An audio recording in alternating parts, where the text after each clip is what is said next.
Health news మీకోసం.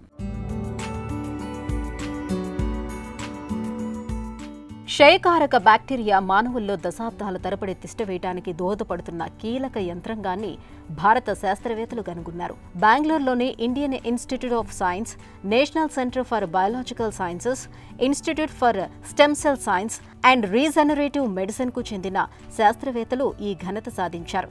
క్షయను తెచ్చిపెట్టే micro bacterium tuberculosis సూక్ష్మజీవి మనుగడకు మానవుల అవసరం. చాలా మందిలో మనిషిలోని రోగనిరోధక వ్యవస్థ దీన్ని గుర్తించి తొలగించగలదు. అయితే వ్యాధి లక్షణాలు లేకుండానే కొందరి ఊపిరితిత్తుల్లో ఆక్సిజన్ లభ్యత తక్కువగా ఉండే ప్రాంతాల్లో ఈ బ్యాక్టీరియా పాగా వేస్తుంది. ఆపై అది దీర్ఘకాలం పాటు నిద్రాణ స్థితిలో ఉండిపోతుంది. ఫలితంగా అది రోగనిరోధక వ్యవస్థను, టీబీ మందుల్ని ఏమార్చగలుగుతుంది. అయితే ఏదో ఒక దశలో అది తిరిగి క్రియాశీలమై ఇన్ఫెక్షన్ను కలిగిస్తుంది. క్షయ బ్యాక్టీరియాలోని కొన్ని ప్రోటీన్లు పనిచేయటానికి ఐరన్, సల్ఫర్ సమూహాలే ఆధారం.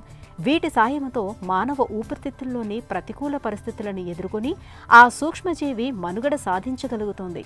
ఈ నేపథ్యంలో ఐరన్, సల్ఫర్ సమూహాలను ఇది ఎలా నిర్మించుకోగలుగుతుందన్నది తేల్చడానికి శాస్త్రవేత్తలు పరిశోధన సాగించారు. ఎస్ఈఎఫ్ ఒపెరాన్ అనే ఒక తరగతి జన్యువులే వీటిని ఉత్పత్తి చేస్తున్నట్లు గుర్తించారు. ఐఎన్సిఎస్ అనే మరో జన్యువు కూడా ఈ సమూహాలను ఉత్పత్తి చేస్తున్నట్లు కనుగొన్నారు.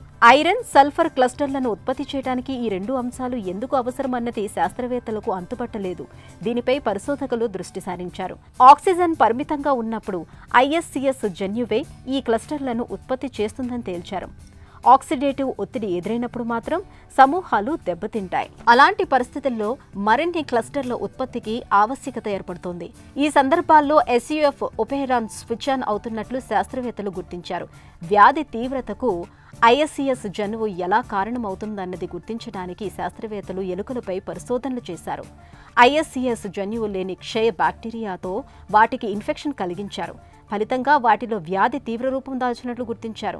ఐఎస్సిఎస్ జన్యువు లేకపోవటం వల్ల ఎస్ఈఎఫ్ ఒపెరాన్ తీవ్ర స్థాయిలో క్రియాశీలం అవుతున్నట్లు తేల్చారు.